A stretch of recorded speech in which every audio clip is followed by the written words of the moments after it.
प्रिय श्रोता मित्र, वेद पाठशाला की अगली कक्षा में आपका स्वागत है। यह कक्षा संपूर्ण पवित्र शास्त्र के सर्वेक्षण का परिचय है। इन दिनों में हमारे सर्वेक्षण ने हमें पुराने नियम के रोचक नबियों तक ले आया है, जो छोटे नबियों के नाम से जाने जाते हैं। हमने 2 नबियों का सर्वेक्षण समाप्त किया, अर्थात होशे और योएल की पुस्तक का सर्वेक्षण समाप्त किया था। इस चरण में हम आमोस नबी का सर्वेक्षण करेंगे। छोटे नबियों में से अनेक लोगों के लिए आमोस प्रशंसनीय नबी है, क्योंकि जब वह नबी होने के लिए बुलाया गया तो वह एक साधारण व्यक्ति था। जब यशाया राजा के महल में था, उस समय आमोस एक चरवाहा और गूलर के वृक्षों का छांटनेहारा था, और वह तकोई नाम स्थान में रहता था, जो दक्षिण यरूशलेम से लगभग 12 मील दूरी पर था।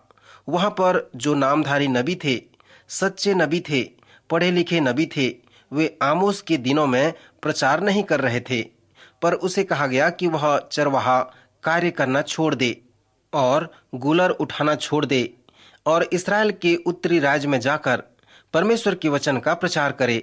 पर आमोस इस बात से दुखी था कि जिन नबियों को परमेश्वर के वचन का प्रचार करना था, वे नहीं करते थे। मेरे एक मित्र हैं जो पक्के विश्वासी हैं।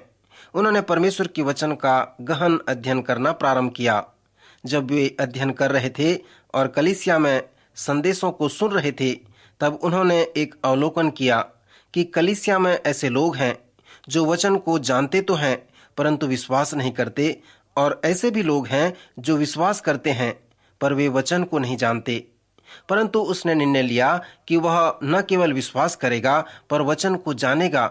सो उसने वचन का गहन अध्ययन किया, और जब अध्ययन समाप्त किया तब परमेश्वर ने उसे रोम में वचन प्रचार करने के लिए बुलाया। उसने वहां पर एक सेवा भी प्रारंभ की और परमेश्वर का वचन प्रचार करने लगा। यहाँ पर आमोस भी इस प्रकार का अनुभव कर रहा है कि जो लोग परमेश्वर के वचन को जानते हैं, वे प्रचार नहीं कर रहे हैं। फिर उसने अपने जीवन में परमेश्वर की बुलाहट का अनुभव किया। उसने इस बात को स्वीकार किया कि यद्यपि धार्मिक अगुवे परमेश्वर के वचन का प्रचार नहीं करेंगे, तो परमेश्वर ने मुझे प्रचार के लिए बुलाया है। यद्यपि मैं एक नबी नहीं हूँ और न ही नबी का पुत्र हूँ, फिर भी परमेश्वर ने मुझे प्रचार करने के लिए बुलाया है। आमोस यहूदा के दक्षिणी राज्य में रहता था, परंतु परमेश्वर ने उसे बुलाया कि वह इस्राएल के उत्तरी राज्य में जाकर उन्हें प्रचार करे, जिन्हें अस्सुर के लोगों ने बंधुआई में ले लिया था। यद्यपि वो दक्षिणी राज्य का रहने वाला था, फिर भी परमेश्वर के आज्ञानुसार उसने उत्तरी राज्य में प्रचार किया। होशे ने भी उत्तरी राज्य में प्रचार किया, और बाकी सभी नबियों ने यहूदा के दक्षिणी राज्य में प्रचार का कार्य किया। आमोस की पुस्तक के प्रारंभिक पदों में ऐतिहासिक विवरण और समय भी बताए गए हैं, अर्थात ये विशेष नबी ने जब प्रचार करना प्रारंभ किया तब कौन राजा राज्य कर रहा था। पवित्र आत्मा की प्रेरणा से अनेक पुस्तकों के प्रारंभिक पदों में ऐतिहासिक वृतांत बताए गए हैं, जो बताते हैं कि कब उसने प्रचार किया और कहां प्रचार किया और किसे उसने प्रचार किया। श्रोता, इन जानकारियों के द्वारा आपको सहायता मिल सकेगी, जिसके द्वारा आप यह जान सकेंगे कि क्यों उसने यह प्रचार किया। और विशेष बात यह है कि आप उसके संदेश के आध्यात्मिक प्रयोग को स्मरण रख सकते हैं। हमेशा स्मरण रहे कि उन 12 छोटे नबियों के संदेश से जो कुछ भी आप प्राप्त करते हैं, वह आपके जीवन के लिए व्यक्तिगत आत्मिक प्रयोग है। पवित्र शास्त्र के प्रत्येक पुस्तक धर्मशास्त्र के सिद्धांत के आधार पर रखे गए हैं, क्योंकि परमेश्वर के पवित्र संतों ने यह अनुभव किया कि इन पुस्तकों में मेरे व आपके लिए संदेश है। कोई भी ऐसी पुस्तक नहीं है जो मुझे व आपको कुछ न कहे। आपको मैं कुछ संरचना, कुछ ऐतिहासिक सामग्री और आंकड़े दे रहा हूँ, जिसके द्वारा संदेश को समझने में आपको सहायता मिलेगी। जब आप संदेश में होकर आगे बढ़ते हैं, तब हमेशा प्रश्न पूछें कि हे परमेश्वर, आमोस के जैसे नबी के द्वारा आप मुझसे क्या कहना चाहते हैं। श्रोता, जैसे हम आमोस की पुस्तक का सर्वेक्षण प्रारंभ करते हैं और ऐतिहासिक समय को देखते हैं, तब हमें पता चलता है कि उजिया राजा के राज्य के समय आमोस ने सेवकाई प्रारंभ की थी। उजिया जो दक्षिणी राज्य में राजा था, उसके साथ अनेक नबी सहयोगी थे। जिस वर्ष उज्जिया राजा मरा था, उसी वर्ष यशाया ने भी अपनी सेवकाई प्रारंभ की थी। राजा उज्जिया ने 52 वर्ष तक राज्य किया, पर इसका मतलब ये नहीं है कि सभी नबियों ने एक साथ प्रचार का कार्य किया। आमोस ने यशाया के कई वर्ष पहले वह राजा उज्जिया के शासनकाल के प्रारंभ में ही सेवा प्रारंभ किया था। उस समय वहां पर दूसरे राजा भी थे जो उज्जिया के साथ मिलकर शासन करते थे। उज्जिया अपने शासनकाल के अंत में कोढ़ी हो गया था।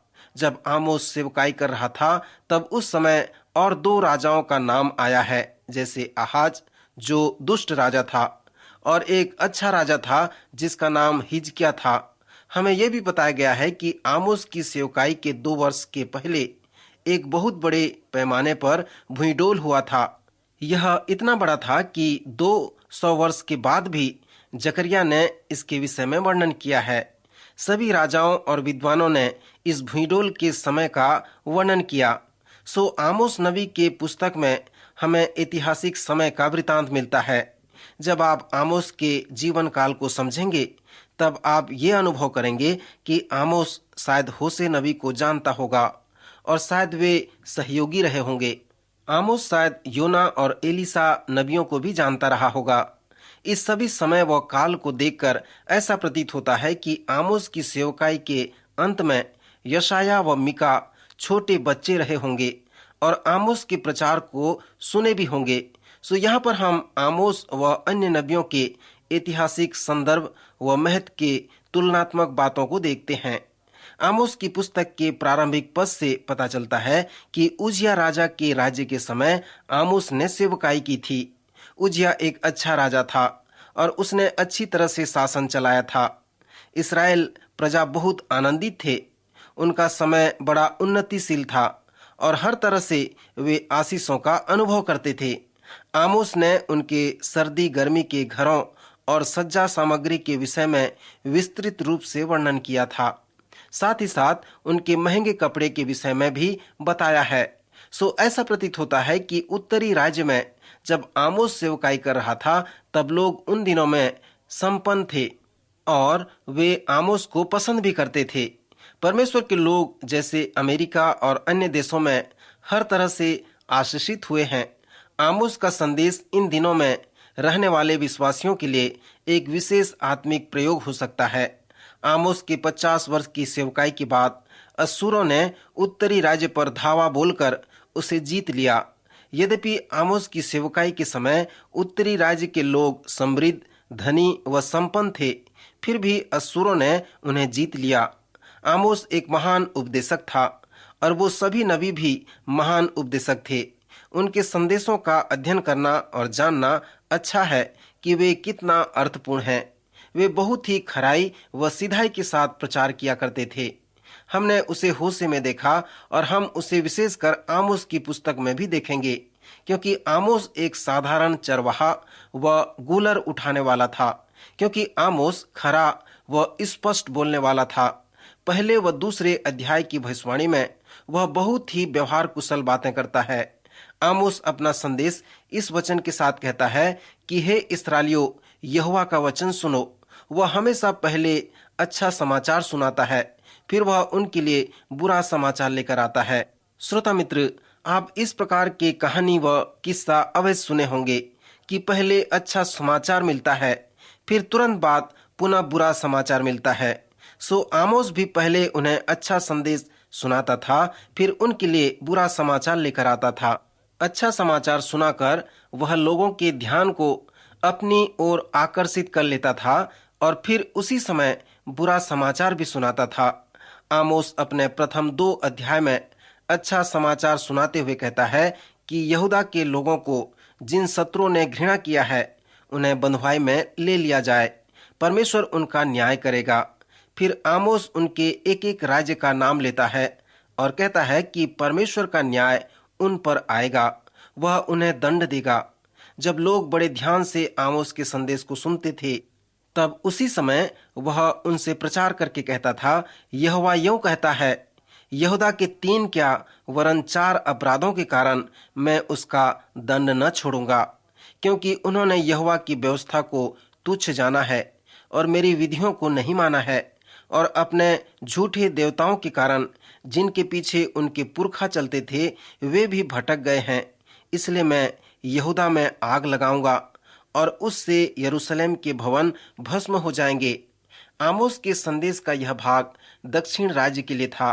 फिर वह अपने संदेश को जारी रखते हुए इस्राएल के उत्तरी राज्य के लोगों को प्रचार करके कहता है, यहोवा यूं कहता है, इस्राएल के 3 क्या वरन 4 अपराधों के कारण मैं उसका दंड न छोड़ूंगा, क्योंकि उन्होंने निर्दोष से रुपया ले लिए और दरिद्र को एक जोड़ी जूतियों के लिए बेच डाला है।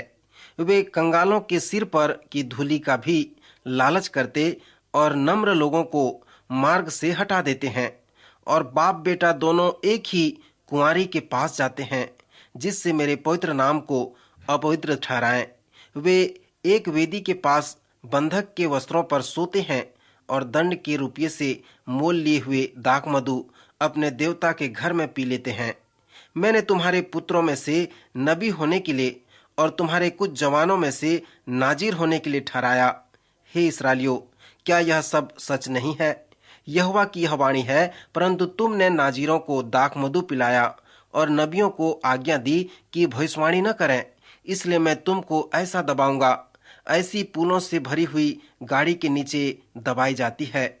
इसलिए वेग दौड़ने वाले को भाग जाने का मार्ग मिलेगा और सामर्थी का सामर्थ कुछ काम न देगा और न पराक्रमी अपना प्राण बचा सकेगा।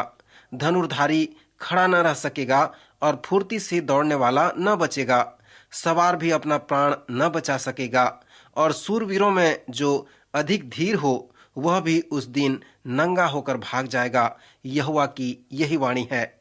जब आमोस ने इस्राएल के उत्तरी राज्य के लोगों को यह संदेश प्रचार किया, तब लोगों ने उसका उपहास किया, क्योंकि उसने असुरों के द्वारा उनके पराजय की भविष्यवाणी की। परंतु 50 वर्ष के बाद वो सब भविष्यवाणी पूरी हो गई, अर्थात उत्तरी राज्य के लोगों को हरा दिया गया। श्रोता मित्र, आज समय समाप्त हो रहा है, परंतु इन भविष्यवाणियों से मैं आपको बताना चाहता हूं कि आज भी ये चुनौती देते हैं और मेरी चुनौती यह है कि क्या आप इन आत्मिक सत्य को अपने जीवन में लागू किए हैं या फिर शैतान की युक्तियों के पीछे चले हैं। परमेश्वर को पुकारें, उससे सहायता मांगें, उसके विधियों को मानें, वह आप पर अनुग्रह करेगा। आमोस ने जो प्रचार किया उसका अवलोकन करना एक रोचक बात है। अन्य नबियों की तरह आमोस ने यहूदा व इस्राएल को पृथ्वी के अन्य राज्यों की तरह विभाजन नहीं किया। उसने परमेश्वर के लोगों पर परमेश्वर के न्याय के विषय में वर्णन किया है। उसने स्पष्ट व खराई के साथ परमेश्वर के न्याय का प्रचार किया है और विशेष करके अन्य राष्ट्रों से अधिक इस्राएल पर परमेश्वर के न्याय पर उसने प्रकाश डाला है, क्योंकि यहूदा के लोग व इस्राएल आत्मिक रूप से अधिक उपयुक्त थे। आमोस के उपदेश में यह महत्वपूर्ण विषय है, क्योंकि परमेश्वर के लोग आत्मिक रूप से श्रेष्ठ थे। उन्हें अच्छी शिक्षा मिली थी, उन्हें वो सब आत्मिक व भौतिक आशीषें मिली थी। आमोस ने प्रचार करके बताया कि उनका उत्तरदायित्व व जिम्मेवारी दूसरों से बड़ा है। कभी कभी लोग समय, अवस्था या काल के आधार पे उत्तरदायित्व की स्थिति को दर्शाते हैं, परंतु पवित्र शास्त्र इस प्रकार नहीं कहता। कुछ लोगों का विचार है कि उत्तरदायित्व का उम्र 12 वर्ष का है, क्योंकि जब प्रभु यीशु मसीह 12 वर्ष का था तब वह मंदिर में गया था। पवित्र शास्त्र में उत्तरदायित्व का उम्र 8 बार आया है और वह उम्र 20 वर्ष के ऊपर का है। इसके साथ साथ जो महत्वपूर्ण उत्तरदायित्व का विषय है वो पवित्र शास्त्र में उम्र या काल नहीं है, परंतु वो प्रकाश है, वो ज्योति है, अर्थात वो आप में कितना है, कितना आत्मिक अवसर व लाभ आप में है। सुमित्र, पवित्र शास्त्र के आधार पे आपका उत्तर इस प्रकार हो सकता है। जो महत्वपूर्ण संदेश आमोस इस्राएल को बता रहा है वह आने वाले परमेश्वर का न्याय है। इस प्रकार का संदेश अनेक नबियों का है। उनके संदेश के अलग अलग भाग हैं। वे सब इसी प्रकार का वृतांत बताते हैं कि यहोवा का न्याय आने वाला है। परमेश्वर के न्याय के विषय में भविष्यवाणी करने से पहले उन्होंने इस प्रकार का भी प्रचार किया कि यदि तुम मन फेर कर लौट आओगे तब न्याय शायद रुक सकता है।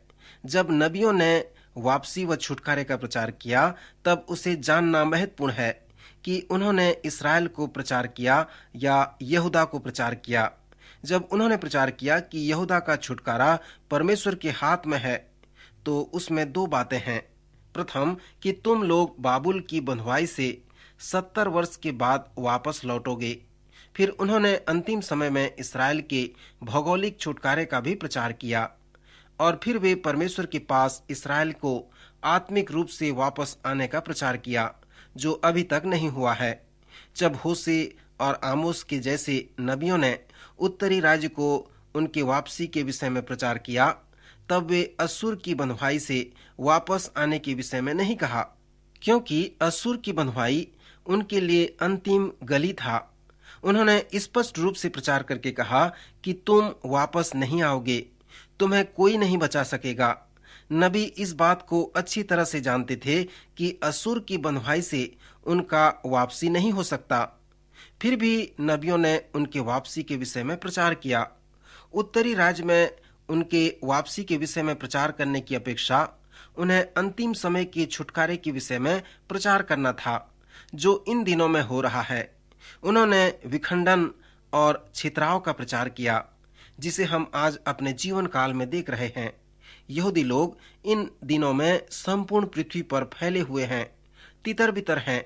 आज हम मध्य पूर्व देशों में उस रोचक घटना को होते हुए देखते हैं। यहेजकेल ने भविष्यवाणी की थी कि इस्राएल देश का एक झंडा है। आप वहां जाकर इस्राएल को भौगोलिक रूप से अपने देश में वापस आते देख सकते हैं। सो आमोस भविष्यवक्ता के द्वारा परमेश्वर ने इस्राएल को संदेश दिया। जब आमोस ने इस संदेश को प्रचार किया, तब उसने नबी होने का एक अच्छा रूपरेखा प्रस्तुत किया। उसने कहा, हमला करने के पहले सिंह दहाड़ता है, और जब वह दहाड़ता है तो वह पकड़कर फाड़ डालता है। आमोस ने कहा, मेरा प्रचार सिंह की तरह यहोवा के गरजने का है। जब सिंह गरजता है तो वह सामना करने के लिए तैयार रहता है। मेरी भविष्यवाणी भी यहोवा परमेश्वर के गरजने के जैसा है। यहाँ पर उसका प्रचार बहुत ही सुंदर व रूपकात्मक प्रचार है।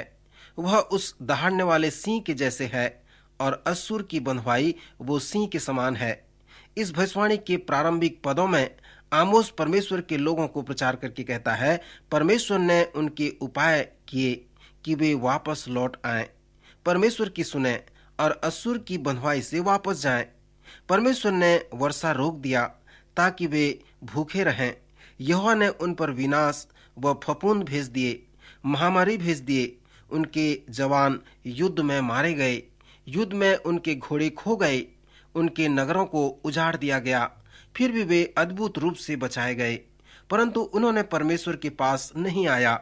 सो आमोस प्रचार करके कहता है कि यहोवा का न्याय आने वाला है। आमोस ने परमेश्वर के न्याय को दर्शन के माध्यम से भविष्यवाणी की।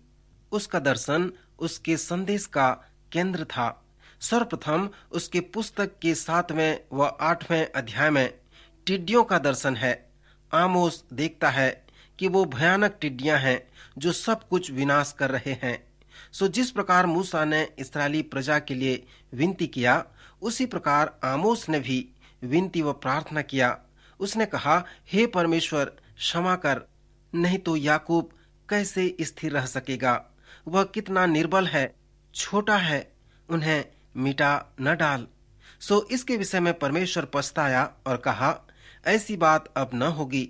फिर आमोस ने यहोवा परमेश्वर के आग का दर्शन देखा, और ऐसी आग जिससे इस्राएल भस्म होने वाला है। फिर आमोस ने यहोवा को पुकारा और कहा, हे परमेश्वर यहोवा, थम जा, नहीं तो याकूब कैसे स्थिर रह सकेगा, वह कैसे निर्बल है।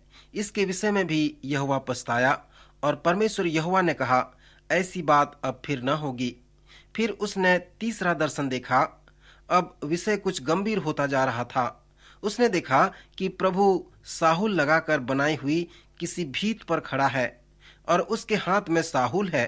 फिर यहोवा ने आमोस से कहा, तुझे क्या देख पड़ता है? आमोस ने उत्तर दिया, साहुल। तब परमेश्वर ने कहा, मैं साहुल लगाकर इस्राएल को परखूंगा, उसे जांचूंगा और अब उनको न छोड़ूंगा, क्योंकि मैंने उन्हें तौल कर देख लिया है। वे बहुत दुष्ट हैं। सो आमोस, मैं उन्हें अवश्य दंड दूंगा। मैं चाहता हूं कि तू उनके लिए और विनती और प्रार्थना कर। फिर आमोस धूप काल के फलों से भरी हुई एक टोकरी देखता है और तब परमेश्वर उससे पूछता है, हे आमोस, तुझे क्या देख पड़ता है? आमोस उत्तर देकर कहता है, धूप काल के फलों से भरी हुई एक टोकरी। तब परमेश्वर कहता है, ये फल मेरे इस्राएली प्रजा को दर्शाता है। अब मेरे प्रजा इस्राएल का अंत आ गया है। मैं अब उसको न छोड़ूंगा। फिर उसका 5वां दर्शन एक महान व विस्मित कर देने वाला दर्शन है।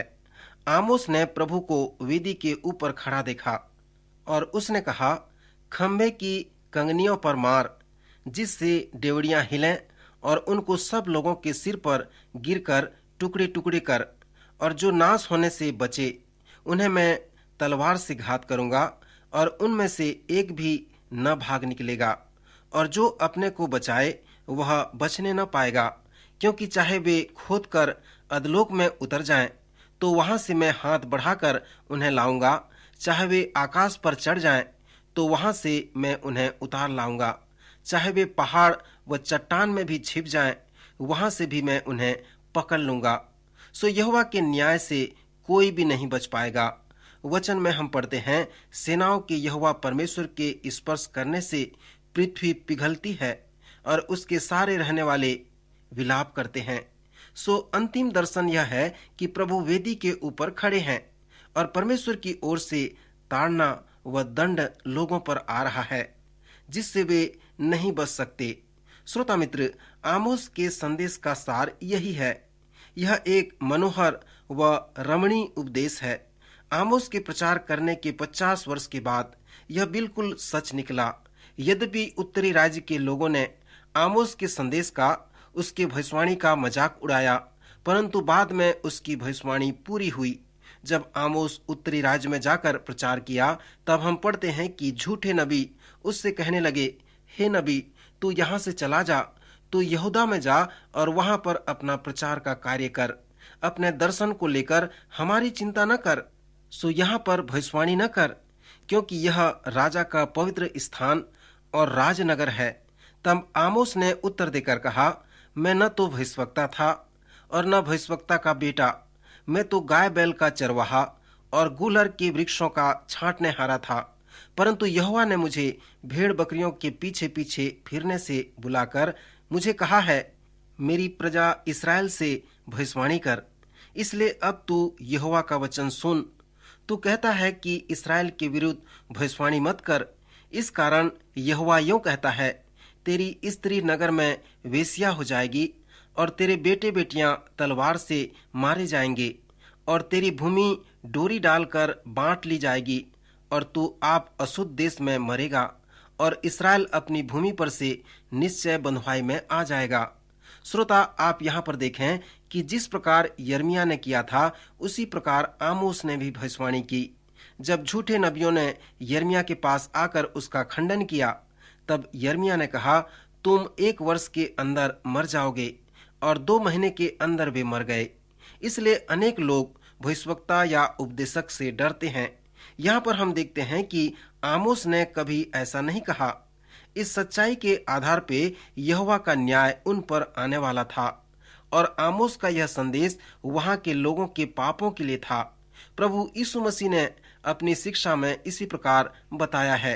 यूहन्ना रचित सुसमाचार के 9वें अध्याय में प्रभु यीशु मसीह ने कहा, यदि तुम अंधे होते तो पापी न ठहरते, परंतु अब कहते हो कि हम देखते हैं, इसलिए तुम्हारा पाप बना रहता है।